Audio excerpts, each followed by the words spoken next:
વિકાસ નોતરશે વિનાશ. જી હા, આ વિકાસ વિનાશ નોતરશે. આપણે દુનિયાને મદદ કરવા માટે જન્મ્યા છીએ, તેનો નાશ કરવા માટે નહીં. તો પછી આપણે પર્યાવરણનો કેમ નાશ કરી રહ્યા છીએ? જો આપણે આપણી આગામી પેઢી, ભવિષ્યની પેઢીને સ્વચ્છ પર્યાવરણ નહીં આપીશું તો ઇતિહાસ અને ભવિષ્ય આપણને માફ નહીં કરે. શું તમને ખબર છે, ગુજરાતના પર્યાવરણ પર મોટા આક્રમણની તૈયારી થઈ રહી છે? કચ્છ નહીં દેખા તો કુછ નહીં દેખાના સ્લોગનવાળા કચ્છના માંડવી તાલુકાના પર્યાવરણમાં ઝેર ઘોળવાની તૈયારી શરૂ થઈ ગઈ છે. સ્વર્ગ જેવા માંડવીને નર્કમાં ધકેલવાની તૈયારીઓ શરૂ થઈ ગઈ છે. વિકાસની આડમાં મોતના મુખમાં માંડવીને નાખવામાં આવી રહ્યું છે, જેથી અમે કહી રહ્યા છીએ, આ વિકાસ નોતરશે વિનાશ. માંડવીના બાડા ગામમાં જીએચસીએલના પ્લાન્ટનો વિરોધ. ઝી 24 કલાક સાથે એન્વાયરમેન્ટ રિસર્ચરે વાત કરી. એન્વાયરમેન્ટ રિસર્ચર ધ્વની શાહ સાથે ખાસ વાતચીત. જીએચસીએલ કંપની નિયમોનું પાલન નથી કર્યું. સૂત્રાપાડામાં જીએચસીએલ કંપનીએ નિયમોનું પાલન નથી કર્યું. જીએચસીએલને ઘણી વખત મળી ચૂકી છે શોકોઝ નોટિસ. માંડવી ઇકોલોજીકલી વિસ્તાર હોવાથી જીએચસીએલ નુકસાન કરી શકે છે. ભૂતકાળમાં આવા ઉદ્યોગોના કારણે ખેતીને નુકસાન થયું છે. જીએચસીએલ કંપનીને એક્રિડેશન સર્ટિફિકેટ પણ નથી મળ્યું. પર્યાવરણને બચાવવામાં પ્રશાસનની ઉદાસીનતા. જીએચસીએલના વિષયમાં નિર્ણય લેવામાં સ્થાનિકોનો મત ના લેવાયો.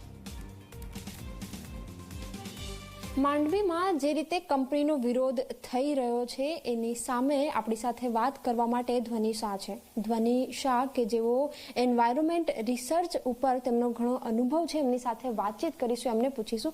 આપ જણાવો, આ જે કંપની આવી રહી છે એના કારણે કેટલું નુકસાન ત્યાં આસપાસ થઈ શકે છે? એનું નુકસાન તો બહુ જ મોટા પ્રમાણ ઉપર થઈ શકે છે, કેમ કે ઓલરેડી જીએચસીએલની સૂત્રાપાડામાં જે કંપની એસ્ટાબ્લિશ છે એ કંપની ઓલમોસ્ટ 1940ની આસપાસ એસ્ટાબ્લિશ થઈ ગઈ હતી ને આટલા વર્ષોથી ત્યાં કેમિકલ છોડે છે દરિયામાં, એફ્લુન્સ રિલીઝ કરે છે અને કન્ટિન્યુઅસ ઇમ્પેક્ટ આજ સુધી ચાલુ છે એમનું.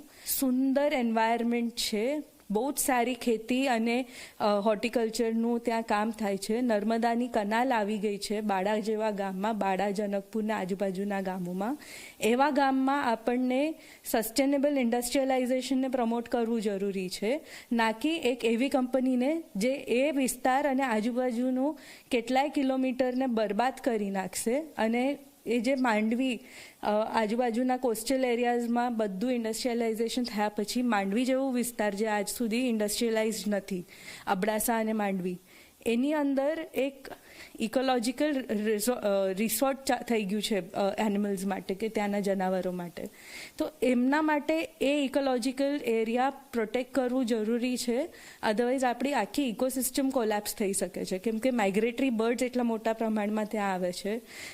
IUCN પ્રોટેક્ટેડ અને વાઇલ્ડલાઇફ પ્રોટેક્શન એક્ટ દ્વારા શેડ્યુલ 1માં પ્રોટેક્ટેડ સ્પીશીઝ ત્યાં મળે છે.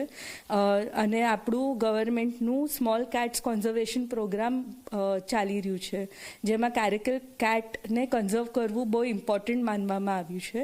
તો અબડાસા અને માંડવીના એરિયામાં કેરેકલ કેટ્સ પણ રિપોર્ટેડ છે, જેની ઉપર હજી ડિટેલ સ્ટડીઝ હોવું જરૂરી છે. અને એનાથી મોટી વાત એ છે કે આખા ઇન્ડિયામાં ગ્રીન સી ટર્ટલ્સને ફક્ત 2 જ જગ્યા નેસ્ટિંગ કરે છે, અને એ 2 જગ્યામાંથી એક માંડવી છે. અને ગુજરાતને અગર એવી બ્લેસિંગ મળે છે કે ગ્રીન સી ટર્ટલ જેવું આટલું પ્રોટેક્ટેડ સ્પીશીઝ જે આખા વર્લ્ડમાં ફરી ફરીને ઈંડા રાખવા માટે આપણી પાસે આવતી હોય, એટલે આપણી ભૂમિ કેટલી પાવન હશે અને આપણી ભૂમિ કેટલી સુરક્ષિત હશે આવા નાના નાના કાચબાઓ માટે, કે એની માં એમ વિચારે છે કે આપણી જમીન એના બચાવવા માટે સુરક્ષિત હોય. એવી જમીનને બચાવવું તો ખાસ જરૂરી છે. GHCL વિધાઉટ પરમિશન, અમારા હિસાબે એટલીસ્ટ એલેજિડલી વિધાઉટ પરમિશન, ડ્રિલિંગ કરી હતી કોસ્ટલ એરિયામાં, જેની અમે કમ્પ્લેન ફોરેસ્ટ ડિપાર્ટમેન્ટને પણ કરી, કલેક્ટરને પણ કરી, પરંતુ આજ દિવસ સુધી એની ઉપર કોઈ બી એક્શન લેવામાં આવ્યું નથી. તો એવી પરિસ્થિતિમાં આપણે જ્યારે પ્રશાસન આજ દિવસ સુધી આપણું સાંભળતું નથી, આજ દિવસથી, તો આપણે કઈ રીતે એક્સપેક્ટ કરીએ કે ઇન્ડસ્ટ્રી આટલી મોટી આવી જશે, પોલ્યુશન કરશે, લોકોને તકલીફ થશે, તો કાલે પણ આપણને સાંભળશે? અને ત્યારે કલેક્ટરશ્રીના જે રિપ્રેઝેન્ટેટિવ હતા, એસડીએમ સાહેબ હતા, જેમનું મેં ઇન્ટરવ્યૂ જોયું, એ કહેતા હતા કે એન્વાયરમેન્ટ ઇમ્પેક્ટ અસેસમેન્ટ નોટિફિકેશનના હિસાબે જ આખું પબ્લિક હિયરિંગની પ્રોસેસ થઈ છે. એ એકચ્યુઅલી એમને પણ અમે ધ્યાનમાં લાવ્યું હતું કે એમની પાસે કોઈ પ્રકારનું અક્રેડિટેશન નથી. એ સૌથી પહેલાં તો આવી EIA રિપોર્ટ જ બનાવી નથી શકતા, અને એવા EIA રિપોર્ટના બેસિસ ઉપર અગર પબ્લિક હિયરિંગ થોપવામાં આવે છે જબરદસ્તી પોલીસ બળની અંદર, તો પ્રશાસનને આઈ થિંક એક સ્ટેપ પાછળ લઈ અને એમ શું કહેવાય, એક ડેમોક્રેટિક પ્રોસેસથી લોકોનું સાંભળવું જરૂરી છે કે એમની જમીન જ્યાં નર્મદા કેનાલ, જે નર્મદા માટે એટલા વર્ષો સુધી કચ્છે રાહ જોઈ, તો નર્મદા આવી છે, એટલી સારી ત્યાં ખેતી અને હોર્ટિકલ્ચરનું સ્કોપ છે, એ બધું ડિસ્ટ્રોય થઈ જશે એ કંપની માટે. તો ગવર્મેન્ટને અમે એ રિક્વેસ્ટ કરીએ છીએ કે એક સસ્ટેનેબલ એન્ડ માઇન્ડફુલ ડેવલપમેન્ટ માટે અમારી સાથે જોડાઈ અને કામ કરે, અને આવી પોલ્યુટિંગ ઇન્ડસ્ટ્રીને અમારા માંડવી વિસ્તારથી અને અબડાસાના જે વર્જિન બીચીસ છે એનાથી થોડુંક પ્રોટેક્ટ કરીને દૂર રાખવું. ઘણા બધા આપણે જોઈએ તો સૂત્રાપાડામાં સાઇટ વિઝિટ્સ થઈ ગઈ છે, વાયોલેશન્સ નોટ કરવામાં આવ્યા છે. એ વાયોલેશન્સ ઉપર એમને શોકોઝ નોટિસીસ ઇસ્યુ કરવામાં આવી છે GPCB અને ડિપેન્ડન્ટ અને બીજી એજન્સીસ દ્વારા. એની ઉપર બહુ મતલબ ક્લોઝર નોટિસ વગેરે ઇસ્યુ નથી થયું, પણ કંપનીએ અમુક વસ્તુઓ જેમ કે કોલ ઓપનમાં સ્ટોર કરતી હતી તો એ સાઇલોઝ બનાવીને અંદર સ્ટોર કરવા લાગી, એવી વસ્તુઓ કરી છે. પરંતુ જે આજ સુધીનું એનું ઇમ્પેક્ટ છે એને કરેક્ટ કરવા માટે કંઈ જ નથી કર્યું, અને આગળ ઇમ્પેક્ટ ના થાય એના માટે એમને કંઈ જ નથી કર્યું.